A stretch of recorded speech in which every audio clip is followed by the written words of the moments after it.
नमस्कार दोस्तों। जैसा कि हम सभी जानते हैं, आगामी कुछ ही दिनों में एमसीडी के चुनाव दिल्ली में होने वाले हैं। उन्हीं चुनाव के संदर्भ में हम आज रत्नाकर वाजपेयी जी से बात करेंगे। प्रकाश मीडिया उत्सव की तरफ से आज रत्नाकर वाजपेयी जी से मैं और हमारे साथी विक्रम श्रीवास्तव रत्नाकर वाजपेयी जी से यहाँ की क्षेत्र की समस्याओं और समस्याओं के निदान व सुझाव क्या हैं, उनका विजन क्या है, उनकी दूरदृष्टि क्या है, इस पर हम चर्चा करेंगे। रत्नाकर वाजपेयी जी यहाँ छात्र टाइम से इस कॉलोनी में चाणक्य प्लेस में रह रहे हैं। मिलाप नगर में हर वक्त ये सक्रिय रहते हैं और इन्होंने मैकेनिकल इंजीनियर महाराष्ट्र से की है। तो रत्नाकर वाजपेयी जी, मैं आज आपसे एक सवाल पूछूंगा। सवाल तो कई हैं, बस स्टार्टिंग में करूंगा आपसे कि आप इस क्षेत्र में क्या क्या समस्याएं मानते हैं। देखिए, ये हमारा मिलाप नगर क्षेत्र तकरीबन उसकी 80% कॉलोनी जो है वो नाले के इस तरफ है और बाकी हिस्सा जो है हमारा नजफगढ़ रोड की तरफ है। और समस्याएं 80% समस्याएं तो इस नाले की वजह से ही हैं जो कि दिल्ली सरकार के अंदर आता है। गंदगी मतलब एमसीडी एक पर्याय बना दिया गया है कि गंदगी मतलब एमसीडी को कितना बदनाम किया जा सकता है वो दिल्ली सरकार ने एक कोशिश करी है। रत्नाकर वाजपेयी जी, मैं आपसे सवाल सीधा पूछ रहा हूं कि इस क्षेत्र की समस्याओं को आप क्या मानते हैं। देखिए, क्या क्या समस्या है इस क्षेत्र की सबसे बड़ी समस्या तो यही है कि आप इस क्षेत्र में घुस भी नहीं सकते। घुसने का मतलब कि ना आप सफाई के साथ घुस इस कॉलोनी जैसे, हाँ बताइए। जैसे कि नाले की तरफ की दीवारें, वहां पे के आवारा पशु वहां से आना और वहां पे लोगों का एक मतलब निर्भीक तरीके से अपने क्षेत्र में आना बहु बेटियों के लिए बहुत ही मुश्किल होता जा रहा है। ये सब समस्याएं सबसे मुख्य रूप से, सड़कें सारी टूटी पड़ी हुई हैं, पीछे की गलियां सब खराब हो चुकी हैं। जैसा कि आप जानते हैं कि आज आम नागरिक को कॉलोनी के स्ट्रीट लाइट को लेकर के और सफाई को लेकर के एमसीडी में गुहार लगानी पड़ती है। आप यदि पार्षद बनते हैं तो क्या इन समस्याओं को आप सुचारू रूप से और बहुत ही आसानी से जनता को की मांग के बिना कर पाएंगे? देखिए, मैंने सबसे पहले आपने मुझे बोलने का मौका नहीं दिया। मैंने ये कहा कि एमसीडी निरंतर संसाधनों की कमी से जूझ रही है।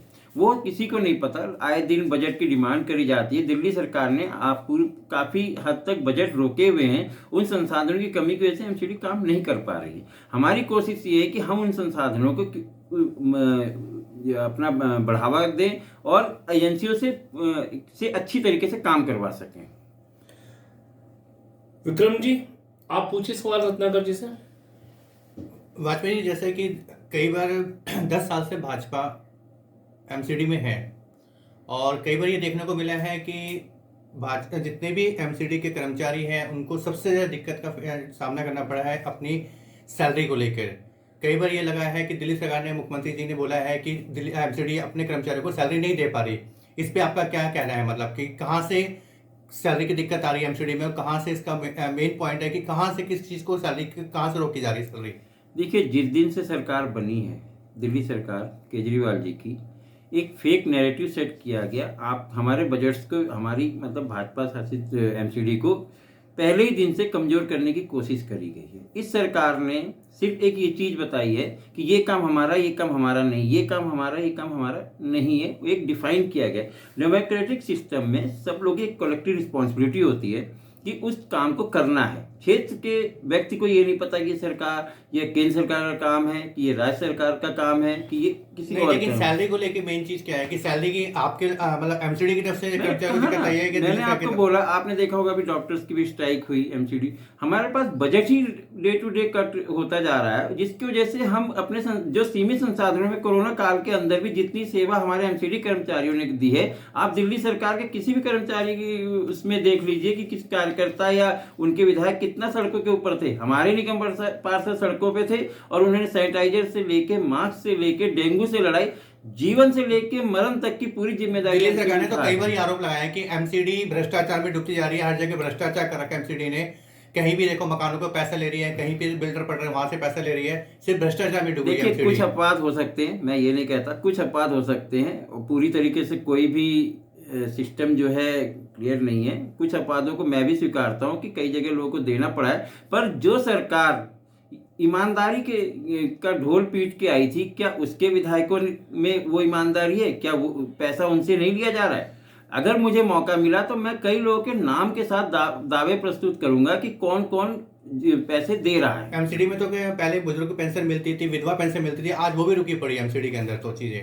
तो ये चीज कहाँ से, एमसीडी की कहाँ से गलती मैंने है आपको बोला पहले ही दिन से इन लोगों ने आरोप लगाए, दिल्ली सरकार ने आरोप लगाने शुरू कर दिए थे कि एमसीडी भ्रष्ट है और एमसीडी, उन्होंने पैसा ही नहीं दिया, ऊपर से कमेटी और बैठा दी जिसने कि हमारी पेंशन्स को रोक दिया जाके नई पेंशन्स बननी बंद हो चुकी हैं। जब नई पेंशन लोगों को नहीं मिल, आपको क्या लगता है, क्या अगर दिल्ली सरकार ने वृद्धावस्था पेंशन या विधवा पेंशन अगर चालू करी हुई है, क्या सारे वृद्धों को दिल्ली के अंदर पेंशन मिल रही है? जो ये दिल्ली, जो बाहर जाके ये 1000 रुपये उसको जो अभी दिया है कि उन्होंने कि महिलाओं को देंगे, क्या दिल्ली की महिलाएं अलग हैं और पंजाब की महिलाएं अलग हैं, गोवा की महिलाएं अलग हैं, उत्तराखंड की महिलाएं अलग हैं? क्या वही सब सुविधाएं फिर यहाँ क्यों नहीं दी?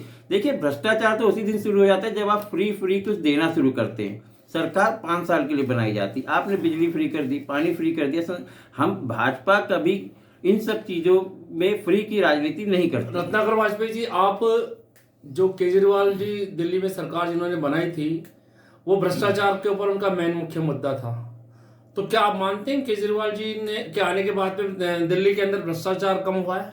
मैं दिल्ली के निवासियों को एक आग्रह करता हूं कि कभी आप केजरीवाल जी के ऑफिस जाइए, जिन्होंने आप रामलीला मैदान से ये कहा था कि कोई भी अगर कर्मचारी रिश्वत लेते पकड़ा जा, मतलब रिश्वत आपसे मांगता है तो आप उसको वीडियो बना लें। कोई कर्मचारी काम नहीं करता है तो आप उसको का वीडियो बना लें। क्या आपने वो वीडियोस देखे हैं? आज इनके अपने ऑफिसेज में वीडियो अलाउ नहीं है, कई विधायकों के ऑफिस में वीडियो अलाउ नहीं है। दिल्ली सीएम के ऑफिस में अगर आप जाते हैं तो आपको वीडियो, आपको क्या मोबाइल तक ले जाना वहां पे आपको अलाउ नहीं है। आखिर क्या शंका है, किस तरह की शंका से घिरे? आप कहना चाह रहे हैं केजरीवाल जी के दफ्तर में मोबाइल ले जाना अलाउ नहीं है? बिल्कुल अलाउ नहीं है। आप जाइए, आप इसको देखिए। मैं दिल्ली के इसका सीधा मतलब है कि यदि वहां पे भ्रष्टाचार नहीं है तो मोबाइल क्यों नहीं ले जाना दिया जा रहा है? लोकतंत्र के अंदर और सामाजिक क्षेत्र के अंदर आपको खुल के सामने आना है। क्या एमसीडी के अंदर मोबाइल किसी भी अधिकारी या पार्षद से मिलते समय पे मोबाइल ले जाना अलाउ है? आप पार्षद की बात कर रहे हैं, आप केंद्रीय मंत्री से भी अगर आप मिलेंगे भाजपा के, तो भी वहां पे हर तरह की आप ऐसे मिलेंगे जैसे आप किसी परिवार से मिल रहे हैं। तो आप सीधा मानते हैं कि दिल्ली सरकार में भ्रष्टाचार कम नहीं हुआ है, दिल्ली में यथावत जारी है? आप देखिए ना, इन्होंने कहा कि जो भी योजनाएं हैं केंद्र सरकार की हैं।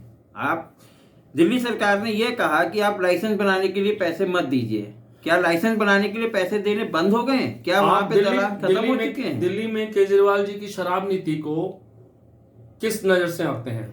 देखिए, शराब नीति पहले की सरकारों में शराब के ऊपर जो नियंत्रण था वो दिल्ली सरकार का डीएसआईडी डिपार्टमेंट का था।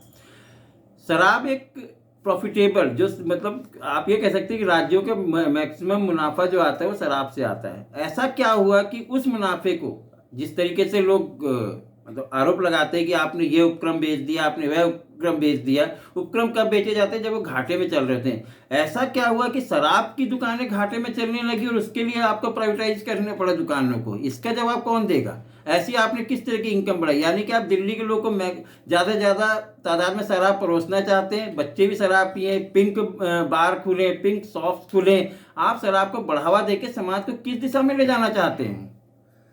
आप जो है शराब के साथ साथ जो सरकार की, दिल्ली सरकार की फ्री की राजनीति है, जैसा कि बिजली है, पानी है, उसको किस नजर से आते हैं? देखिए, भारतीय जनता पार्टी किसी भी तरह के प्रलोभन से वोट नहीं खरीदती है। शुरू से ही भाजपा की हमारी नीति रही है कि हम इस तरह के प्रलोभ, ये एक भ्रष्टाचार का संसाधन बढ़ाइए माफ कीजिए, संसाधन बढ़ाइए, लोगों को सक्षम कीजिए। हमारे प्रधानमंत्री की कई कल्याणकारी योजनाएं हैं, जनधन योजना से लेके, मुद्रा योजना से लेके, गांव के सशक्तिकरण तक, पंचायती राज तक, इस तरह की योजनाओं से सशक्त बनिए। सशक्त बनेंगे तो आपको फ्री की जरूरत ही नहीं पड़ेगी। मिलापनगर क्षेत्र के अंदर जो और बड़ी समस्या है वो अवैध पार्किंग की है, उसके बारे में आप क्या कहेंगे? देखिए, हमारा विचार तो ये है कि एक कहीं पे कोई चिन्हित करके उस जगह को हम पार्किंग के लिए डेवलप करें। अगर हम नहीं डेवलप करते तो दिल्ली सरकार से आग्रह करेंगे, क्योंकि ये नाला जो है हमारा, इसके दोनों साइड में हम कुछ स्पेस ऐसा मांगें, दिल्ली सरकार से मांगे, जिसमें कि हमारे क्षेत्र की गाड़ियां वहां पे पार्क हो सके, जैसे मेट्रो में पार्क हो रही। काफ़ी समस्या हमारी पार्किंग की मेट्रो ने हमारी दूर करी।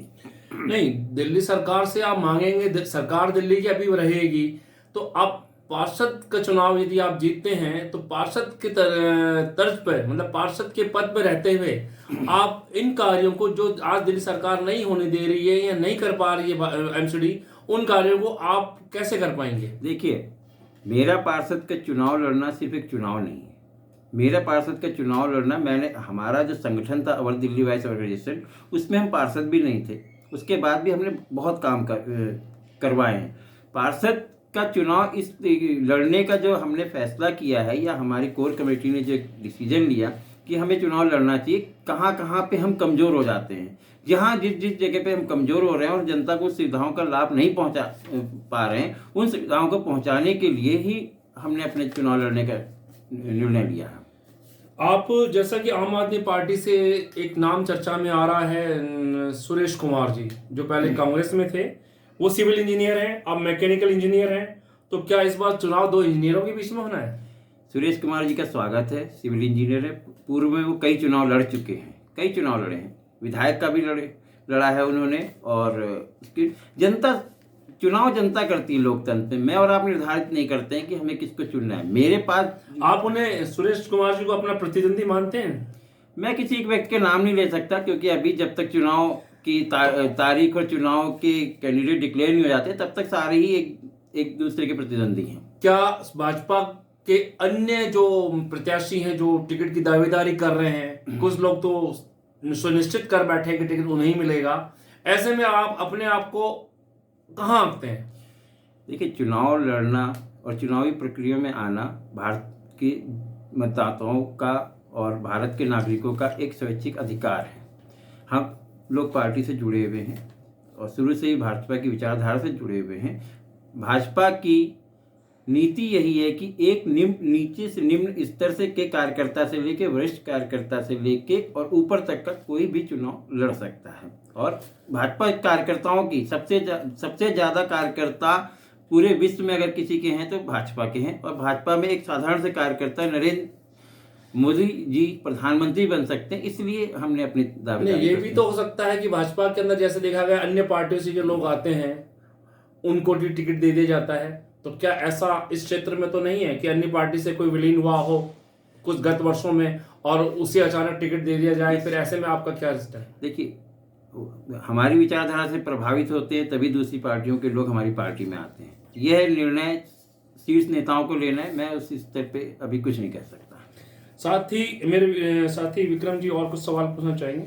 वाजपेयी जी, जैसा कि भाजपा से अगर आपको टिकट मिलती है और जनता आपको चुन के यहाँ का निगम पार्षद बनाती है, तो आपका क्या सहयोग होगा अपनी जनता के साथ, अपने वार्ड में क्या सहयोग रहेगा कि जो दिक्कतें अभी आई हैं इन टाइमों पे आगे क्या वक्त रहेगा? देखिए, मैं आपको एक बात बताना चाहता हूँ कि मैं पार्षद के चुनाव को पार्षद की समस्याओं तक सीमित नहीं रखना चाहता हूँ। आपकी समस्याओं का निदान कैसे कर सकता हूँ, उन फाइलों को और आगे कैसे प्रस्तुत कर सकता हूँ, यह विषय है। विषय खाली यह नहीं कि पार्षद का चुनाव सिर्फ और सिर्फ सड़क और स्ट्रीट लाइट के ऊपर रह जाए जाके। उससे आगे बढ़ के हमें सोचना पड़ेगा। अगर हमें झाड़ू के लिए भी और लाइट के लिए भी अगर हम मोहताज हो जाते हैं जाके, तो किस तरह का सिस्टम, हम उस सिस्टम को हम कैसे सुधार सकते हैं, यह प्रयास रहेगा मेरा। आप इस क्षेत्र की सबसे बड़ी समस्या है वाजपेयी जी, ये डाबड़ी मोड़ से लेकर के और उत्तम नगर तक ये नाला है, जिसपे दोनों तरफ सर्विस लाइन के ऊपर अतिक्रमण भी है और बदबू से नाला ये बुरी तरह से और मलबे से उफान पर है। ये कार्य दिल्ली सरकार का है, पर इसमें आप किस तरह से इस नाले से इस यहाँ की जनता को निजात दिलाएंगे या दिला पाएंगे? देखिए, पहले हमारे जो विधायक थे श्री जगदीश मुखी जी, और उन्होंने इस नाले के दोनों तरफ बहुत ही अच्छी दीवारें, मजबूत दीवारें खड़ी करी थी और बहुत अच्छी फेंसिंग थी इरिगेशन एंड फ्लड डिपार्टमेंट के द्वारा, और एक साइकिल ट्रैक का भी हमारे पृथ्वीराज साहनी जी द्वारा उसका उद्घाटन भी किया गया था। और टाइम टाइम पे उसमें रिनोवेशंस होते रहे, काम होते रहे। आज आप देखिए, जब से सरकार आई और हमारे विधायक जी राजेश ऋषि जी, मुझे नहीं पता कि कितने नारियल उस नाले के लिए फोड़ चुके हैं, कितने ही नारियल फोड़ चुके हैं कि हम पेड़ लगाएंगे, हम सर्विस लेन को दुरुस्त करेंगे। 2 करोड़ रुपए का बजट, 5 करोड़ रुपए का बजट बढ़ता चला जा रहा है, सर्विस लेन सिक्योरिटी चली जा रही, अतिक्रमण से भरी पड़ी है पूरी की पूरी सड़क, और जो कि दिल्ली सरकार के अंदर आती है। आप हाल ही में ये मुद्दा उठा है हिजाब, इस पे क्या कहना चाहेंगे? देखिए, पढ़ाई, मैं खुद शिक्षा क्षेत्र से जुड़ा हूं। आप शिक्षा क्षेत्र में किसी तरह की कोई बंदिश नहीं ला सकते। एक मॉडल कोड ऑफ कंडक्ट होता है, एक ड्रेस कोड्स होते हैं जो कि निर्धारण स्कूल या कॉलेज को करना है। अगर डॉक्टर सफ़ेद कोट पहनता है तो आप क्या उसको काला कोट पहनाएंगे? सफ़ेद कोट पहनता है तो उसी तरीके से वकील काला कोट पहनता है तो वकील काला ही कोट पहनेगा। आप जो विद्यार्थी जिस तरीके का सामान्य ड्रेस कोड स्कूल का, कॉलेज का है, उसके अंदर आप उन व्यवस्थाओं को शिक्षण संस्थाओं में ड्रेस यूनिफॉर्म होना अनिवार्य मानते हैं? यूनिफॉर्म होना चाहिए। यूनिफॉर्म एक डिसिप्लिन का वो है, ना कि धार्मिक है। आप समझिए, यूनिफॉर्म का मतलब किसी भी क्षेत्र के देख लीजिए, चाहे सिक्योरिटी गार्ड से लेके पुलिस तक की, वो एक अनुशासन आपको सिखाती है। ये आपको धर्म के साथ आप कैसे जोड़ सकते हैं हिजाब? आप जैसा कि मेरी आपसे कई बार चर्चा होती थी, तो जैसे झाड़ू के लिए, स्ट्रीट लाइट के लिए, सीवर के लिए इत्यादियों के लिए हमें पॉलिटिकल नेताओं को फोन करने पड़ते हैं या उनके ऑफिस में फोन करने पड़ते हैं। तो क्या आप जब यदि पार्षद बनते हैं तो क्या आप अधिकारियों के नंबर सार्वजनिक करेंगे, जनता उनसे सीधे बात कर सकेगी और अपनी शिकायतें कर सकेगी, या अभी भी यही सिलसिला रहेगा कि हमें राजनीतिक नेताओं को संपर्क करना पड़ेगा? मैं आपको आश्वासन देता हूं कि आपको कम से कम इन 2 समस्याओं के लिए अगर मैं चुना जाता हूं तो कभी फोन करने की जरूरत ही नहीं पड़ेगी। आपके पास खुद नंबर्स होंगे, और मैं आपको इतना आश्वासन देता हूं कि हर घर में वो नंबर होगा कि अगर मेरे घर के बाहर झाड़ू नहीं लगी तो वह झाड़ू क्यों नहीं लगी, आप तो पूछ सकते हो। दूसरी बात यह है, मैं आप लोगों को एक विश्वास दिलाता हूं, एमसीडी काम कर रही है। अगर काम नहीं कर रही होती, आप अपना ड्राइंग रूम, अपना घर भी अगर साफ नहीं करते 2 दिन, तो दिखने लगता है। पर आप क्षेत्र के अंदर देखिए, काफ़ी हद तक जितने संसाधन हमारे पास मौजूद हैं, एमसीडी उनसे आपको एक बेहतर दिल्ली दे रही है सफाई के मामले में। धन्यवाद वाजपेयी जी। जैसा कि हमने आज रत्नाकर वाजपेयी से बात करी और वो अपनी प्रशासनिक समझ और एजुकेशन के दम पर इस क्षेत्र में काफ़ी विकास करना चाहते हैं और इस क्षेत्र से समस्याएं समाप्त करना चाहते हैं। धन्यवाद धन्यवाद वाजपेयी जी। धन्यवाद। आप